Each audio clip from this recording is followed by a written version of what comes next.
Yeah, I put my dad in the street against a heavyweight. I've gone back to the dad. I've punched him a few more times. 5 blokes outside my front door. Can you come and help One me? hell of a fucking story, so stay tuned.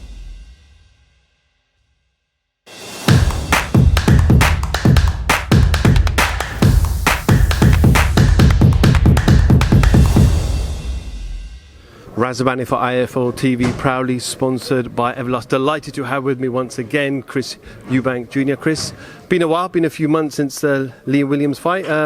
What's been going on? Life has been going on. And our life has provided another exciting opportunity to go out there and give the fans what they want to see. This is going to be a big fight. Chris, I've been at a lot of your fights over the years. This one seems like it stands out because of that rivalry with the fathers. Did you ever in your wildest dreams expect this to happen and happen so soon? Did I expect it to happen? Yes. I always knew there was a chance that, we would be able to fight. Did I think it would happen this quickly? No. But that's the exciting thing about boxing, is that nothing's impossible these days, Floyd Mayweather fought Logan Paul. Mike Tyson fought Roy Jones Jr. These fights are happening, these fantasy fights are happening, and this is another fantasy fight. It's a fight that people have been dreaming about and talking about for years, and now we're at a position where it can be made, and now it's been made, so... Does this feel different to you, though, to those other fights that you've had? I know something like the Liam Williams fight. I remember he got under your skin. He said a lot of things about you on Twitter. He never got under my skin, ever. He, Liam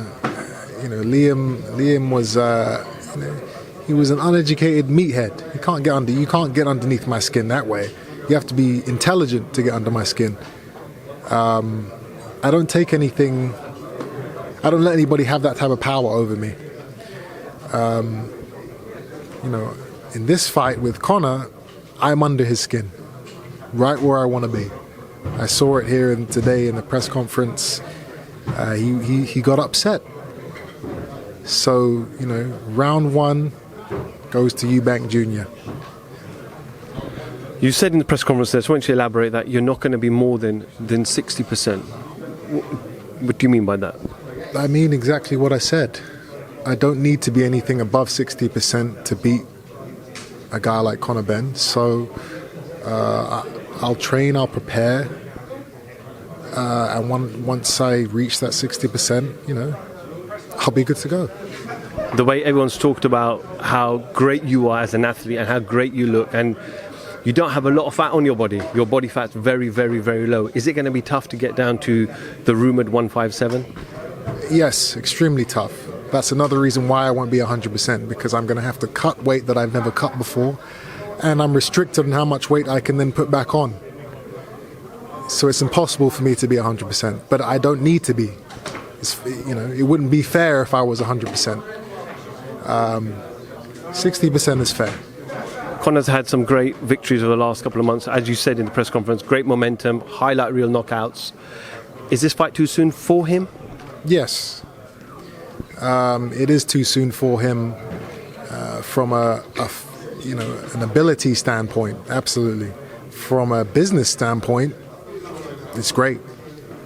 It's not too soon. The guy's making millions. He's getting, and he has nothing to lose. If by some miracle he pulls off a win, he's a made man. And if he loses, it was too soon. I can go back to my real weight and fight. So it's not too soon for him.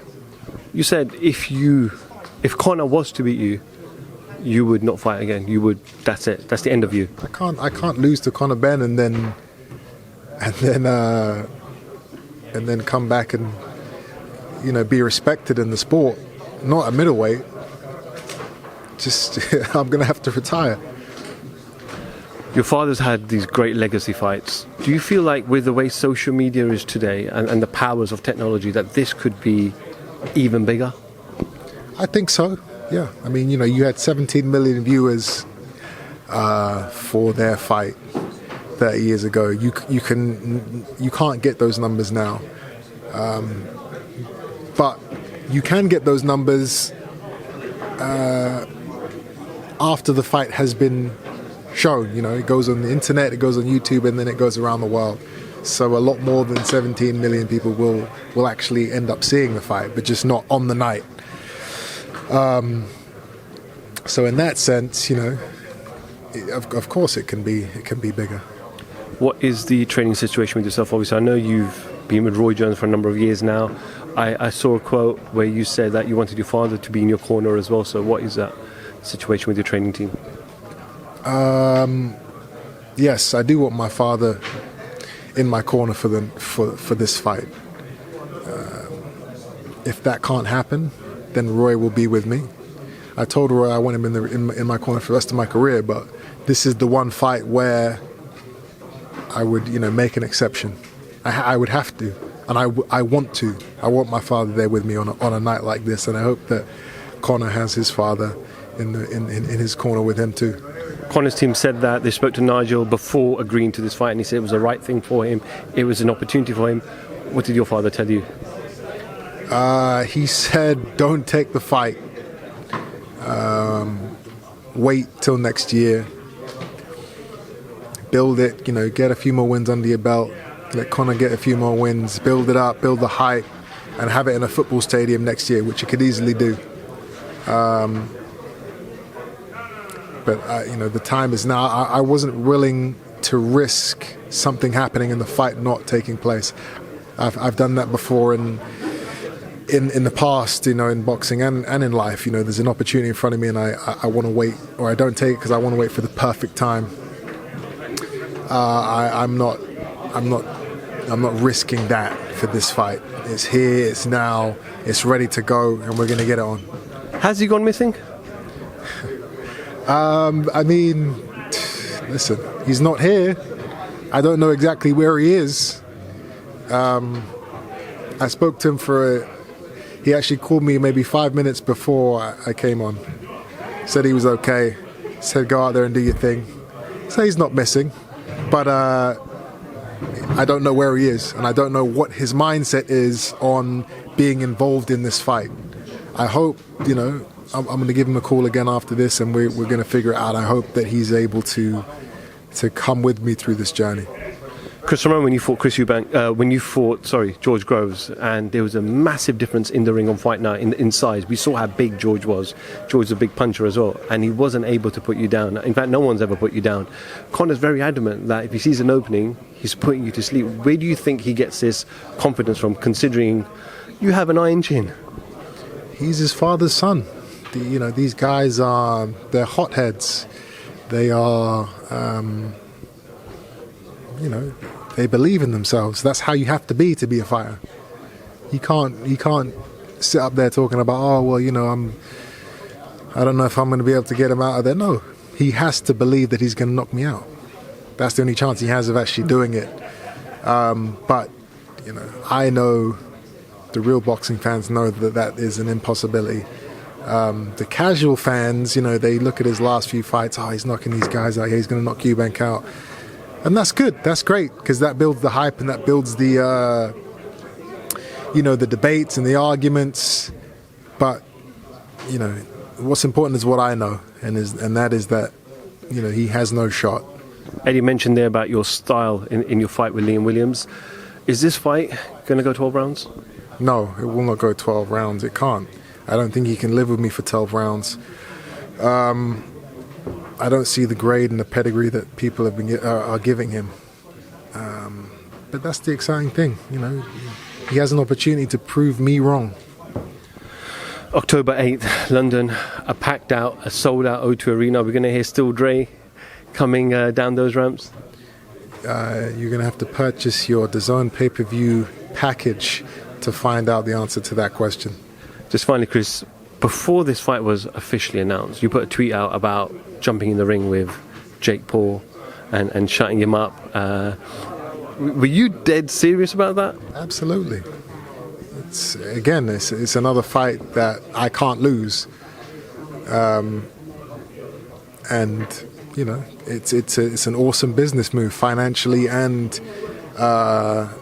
promotionally. You know, fighting Jake Paul brings a lot of attention. It's a huge fight. So yeah, obviously his fight got cancelled, and I said, hey, I'll jump in there with you. You know, a week's notice. You're 30 pounds heavier than me. It's not that unfair. Obviously he declined to answer. My tweet actually got like 20,000 retweets, and his tweet where he was announcing that he wasn't fighting actually only got 13,000, which says it all. People want to see that fight. But yeah, you know, it's another fantasy fight that probably won't happen. But I thought this fight probably wouldn't happen, so who knows? Training wise, States or back in home in Brighton? I'll be in Brighton. I'll be in Brighton for this fight camp. Chris, anything else you'd like to add? I know you got to go and do the red carpet now, but anything, final message for Conor and the fans? Final message. Listen, I said it all in the press conference. You can't win. You know, unless I'm reading the situation completely wrong and not seeing what everyone else is seeing, you know, he can't win. So my advice to him is, like I said today, get your ass kicked in sparring over the next month and a half. You know, learn what it is to take punishment and accept it and absorb it, because that's what's coming on October 8th. Chris Eubank Jr. for IFL TV, thank you very much. It's a heavyweight. I've gone back to the dad. I've punched him a few more There's 5 times. blokes outside my front door. Can you come and help One me? hell of a fucking story, so stay tuned.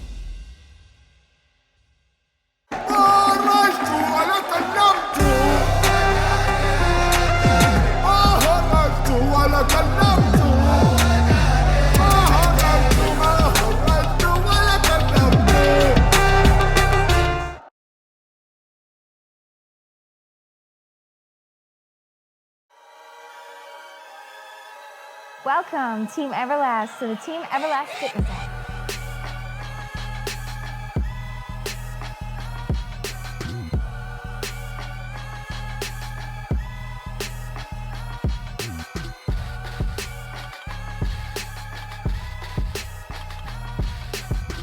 Download the Everlast Fitness app and find your greatness within.